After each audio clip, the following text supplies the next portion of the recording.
Bismillahirrahmanirrahim. Assalamualaikum warahmatullahi wabarakatuh. Selamat pagi, siang, sore, maupun malam bagi teman-teman mahasiswa kelas praktikum sistem fotogrametri digital yang sedang menonton briefing atau persiapan praktikum pada kesempatan ini. Nah, jadi teman-teman, video ini saya tujukan untuk teman-teman praktikum sistem foto digital kelas yang hari Kamis apa ya teman-teman ya? Kelas hari Kamis itu kelas A ya, di mana pada hari Kamis minggu ini, minggu pertama setelah UTS ya, minggu 8 itu sayang sekali, mohon maaf teman-teman, aku belum bisa menemani teman-teman di kelas karena harus mendampingi, diminta Prodi itu mendampingi KMTG yang sedang melaksanakan tur katanya ke instansi-instansi. Jadi mohon maaf ini minggu pertama setelah UTS, tak lanjutin setelah Pak Ruli, malah aku harus pergi ke mendampingi teman-teman KMTG. Jadi mohon maaf ya teman-teman. Nah, sebagai gantinya nanti teman-teman harus menonton video ini dulu sebelum kelas, di mana nanti di video ini sebagai pengantar awal. Nanti pas di kelas teman-teman akan ditemani asisten, Mas Niko ya kelas A ya, itu untuk absensi dan mengerjakan tugasnya. Jadi di endingnya itu nanti ada tugasnya teman-teman. Nah, oke. Pada minggu ini, minggu pertama setelah UTS, kita akan masih membahas terkait perbandingan atau perbedaan antara foto udara dan CSRT. Jadi nanti materiku 7 minggu setelah UTS itu akan fokusnya ke CSRT teman-teman. Bagaimana memperoleh DEM, bagaimana memperoleh auto image dari citra satelit resolusi tinggi. Nah, cuman sebelum kita membahas terkait CSRT, teman-teman harus tahu dulu kenapa sih kita harus bahas CSRT. CSRT itu punya plus minus lah dibandingkan foto udara. Misalnya resolusinya mungkin lebih rendah dibanding foto udara. Foto udara itu resolusinya lebih tinggi. Cuman apa sih untungnya ada CSRT? Kenapa sampai harus kita pelajari CSRT seperti itu? Jadi makanya di sini kita awali dulu dengan apa sih perbedaan antara keduanya, dan ada poin berikutnya yakni terkait traditional photogrammetry dan digital photogrammetry, dan teman-teman nanti akan diminta untuk mencari satu contoh terkait fotogrametri 4.0. Nah, itu yang akan kita bahas pada hari ini. Nanti di minggu depan, teman-teman diminta untuk mengolah CSRT. CSRT itu citra satelit resolusi tinggi, yang mana teman-teman nanti akan mengolah menjadi DEM, mengolah menjadi orto, itu di minggu depan ya. Nah, di minggu ini kita masih pengantar awal dulu. Nah, ini materinya yang harusnya teman-teman mampu capai setelah menyelesaikan mata kuliah ini. Ada 5 CPMK dan 3 CPMK di antara itu sudah disampaikan sebelum UTS. Jadi setelah UTS teman-teman kita fokusnya itu ke ortho image dan DEM dari CSRT. Nanti juga ada uji kualitas hasilnya dan sebagainya. Ini materi mingguan dari berita acara yang tak cek dari Pak Ruli sebelumnya, teman-teman banyak membahas ini ya, mission planning atau membuat jalur terbang. Nah, itu merupakan salah satu hal penting ya, terutama dalam proyek atau manajemen di pemetaan atau survei foto udara. Nah, nanti di 7 minggu ke depan, teman-teman, kita akan belajar terkait CSRT. Jadi Introduction to Stereoscopic Imagery itu artinya CSRT yang sepasang. Bagaimana dua buah citra yang sepasang itu bisa menciptakan efek 3D. Nah, nanti 3D ini kita bisa bentuk menjadi DEM, dan dari DEM kita bisa bentuk ortho image. Nanti ada juga uji akurasi dan juga terakhir terkait fotogrametri 4.0 ini. Nanti kita bisa pilih nih teman-teman, mau pilih yang mana, mau pilih ekstraksi fitur otomatis, ada mau pilih 3D City, kita akan bahas secara detail lah nanti di minggu-minggu akhir. Karena mata kuliah ini teman-teman kita tidak ada responsi ya, dan juga tidak ada panel project. Jadi ya kita benar-benar habiskan 7 minggu ini untuk diskusi bareng-bareng terkait teknologi fotogrametri, terkait teknologi fotogrametri digital.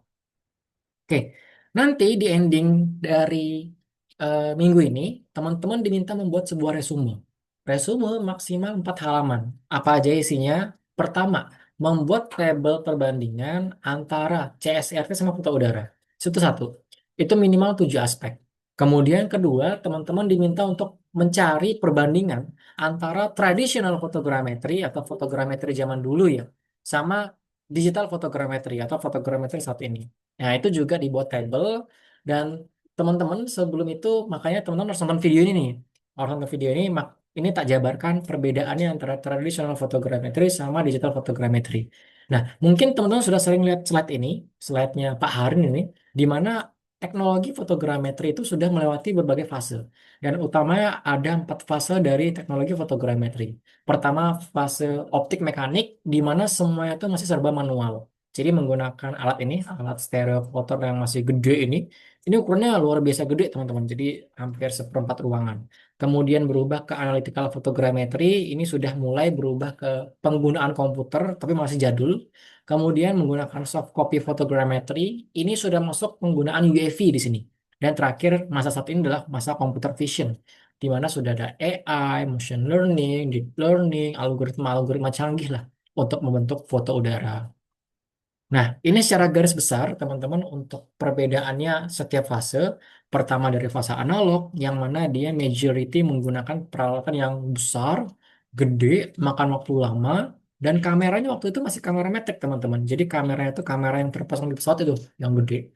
Kemudian peralatannya stereo plotter analog, yang ini nih, yang gede, dan bekerja secara mekanik. Kemudian berubah menjadi menggunakan komputer, dan proses perhitungan itu sudah mulai dipermudah dengan adanya komputer. Kemudian integrasi berbagai sensor, di sini mulai muncul adanya UAV, teman-teman. Dan terakhir, kita menggunakan algoritma-algoritma canggih untuk mengolah foto udara. Contohnya Agisoft nih, menggunakan SFM, menggunakan MVS, seperti itu. Nah, jadi teman-teman fase-fase seperti ini. Ini perbedaannya ya. Kalau analog dia peralatan masih sederhana, besar, dan juga dia fokusnya masih membahas konsep-konsep fotogrametri. Kalau di fase analitik, dia sudah ada komputer dan juga sudah ada alat buat otomatisasi lah. Cuman masih belum secanggih sekarang. Kemudian masuk soft copy, ini sudah ada UAV dan mulai berkembang software-softwarenya teman-teman. Dan terakhir fase saat ini adalah di mana sudah ada AI, machine learning, otomatisasi, dan sebagainya. Jadi nanti teman-teman dari beberapa slide ini diminta untuk mencari tahu apa sih perbedaannya antara traditional photogrammetry sama digital photogrammetry. Nah, ini peralatan-peralatannya ya yang berubah dari gede seperti ini kemudian menjadi lebih kecil dan sekarang software-software tertentu untuk pemetaan foto udara. Oke, ini sepertinya kita skip aja prinsip dasar teknik fotogrametri karena ini pada dasarnya mengulang yang sudah diajarkan di fotogrametri dasar ya teman-teman. Ya, ini masih membahas terkait digital fotogrametri. Nah, berikutnya teman-teman kita akan bahas singkat terkait CSRT sama foto udara. Bedanya apa sama kenapa harus kita pilih salah satu, plus minusnya apa. Jadi CSRT itu citra satelit resolusi tinggi. Dia citra satelit yang resolusinya lebih tinggi dibanding yang lain. Resolusinya itu sekitar 2 meter ke bawah. Jadi 2 meter, 1 meter, ada yang 30 cm. Nah, dibandingkan Landsat yang 15 meter dan 30 meter, ataupun Sentinel-2 yang resolusi 10 meter, CSRT ini jauh lebih tinggi kualitasnya dari segi resolusi spasial. Kayaknya kayak GeoEye, Pleiades, QuickBird, Maxar, macam-macam teman-teman. Nah, tapi ya, foto udara itu juga resolusinya tinggi, yakni resolusinya sekitar 5 cm ke atas. 5 cm, 3 cm. Nah, jadi mungkin teman-teman bakal nanya nih, kalau misalnya ada yang lebih tinggi resolusinya, kenapa kita harus pakai CSRT? Kan ya udah kita ngedrone aja karena kan CSRT resolusi 30 cm misalnya foto udara 5 cm kenapa kita harus pilih yang 30 cm gitu kan. Nah, jadi ada plus minusnya ini saya tunjukkan. Pertama, citra satelit resolusi tinggi CSRT itu punya cakupan skop yang sangat-sangat luas. Dan ini dari segi efisiensi waktu, pembiayaan tuh lebih untung kita teman-teman. Jadi misal teman-teman diminta memetakan area 10 juta hektar atau 10.000 hektar. Dengan drone oke, bisa dilakukan. Resolusinya tinggi, tapi butuh waktu berapa lama teman-teman? Lama banget. Karena waktu semakin lama, biaya membengkak dan sebagainya. Bayangkan dengan area sebesar itu, ya udah teman-teman beli aja CSRT yang mencakup satu scene itu satu area 10.000 hektar itu udah selesai masalahnya. Jadi teman-teman CSRT itu dia punya scope yang lebih luas dan apa ya temporal ability itu lebih tinggi. Jadi citra satelit itu kan muter bumi itu kan dan setiap berapa hari sekali bakal mengitari lokasi yang sama. Teman-teman diminta 10.000 hektar per bulan. Wah, itu kan agak agak memakan biaya besar sekali gitu. Makanya teman-teman, satu CSRT itu punya field of view yang tinggi, kedua dia punya temporal ability yang tinggi. Tapi dia itu kekurangannya tidak begitu jelas dibandingkan foto udara. Makanya antara keduanya ini teman-teman sebenarnya tidak bisa saling fair comparison side to side karena keduanya memang tidak diciptakan untuk saling perbandingan. CSRT tidak dibuat untuk menandingi resolusi spasial foto udara. Karena ya kita bayangin aja, drone itu terbangnya 100 meter, 200 meter di atas permukaan bumi. Nah, Citra satelit terbangnya berapa? Ratusan kilo. Jauh banget kan bedanya. Makanya sebuah satelit yang berorbit ratusan kilo bisa menangkap objek 30 cm itu kan sudah luar biasa sebenarnya teman-teman. Nah, makanya dia itu punya specialty lah atau kelebihan itu field of view lebih luas dan juga temperability-nya yang lebih tinggi. Makanya kalau misal ditanya, teman-teman someday jadi konsultan, sudah lulus, jadi surveyor mapping foto udara, ditanya Pak Presiden misalnya, atau Pak Bapenda, atau Direktur IKN, kami mau bangun atau mau metakan sebuah area yang luas, apakah lebih prefer menggunakan CSRT atau foto udara? Nah, teman-teman bisa jawab nih, tergantung, karena jawabannya itu bisa bervariasi, tergantung kebutuhannya apa, faktornya gimana. Nih, beberapa contoh seperti ini. Apa fitur dan informasi yang ingin dilihat? Apakah kedetilan itu penting? Kalau misalnya iya, apakah seberapa sering gambarnya akan diupdate dan berapa harganya? Kalau misalnya harganya mahal, terus perlu diupdate setiap bulan, terus akurasinya itu tidak begitu penting. Nah, jadi teman-teman punya perbandingan gitu. Kalau misalnya CSRT, field of view luas. Jadi dia lebih murah untuk satu area yang sama ya yang luasnya. Kemudian dia temperability-nya lebih cepat, lebih singkat. Foto udara di science sisi dia mungkin mahal, lebih mahal kalau untuk area yang luas. Temperability-nya juga nggak begitu baik karena mungkin sekali proyek foto udara mungkin baru diupdate 2 tahun kemudian seperti itu.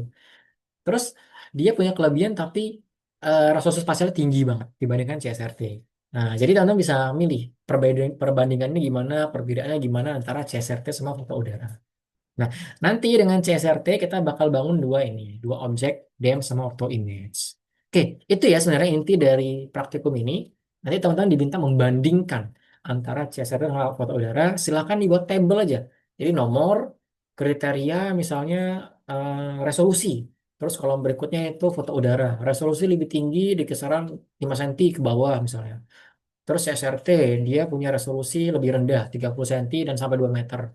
Tapi punya apa-apa. Jadi dibuat table minimal 7 aspek, teman-teman. Gitu ya. Jadi tugasnya sudah dua nih.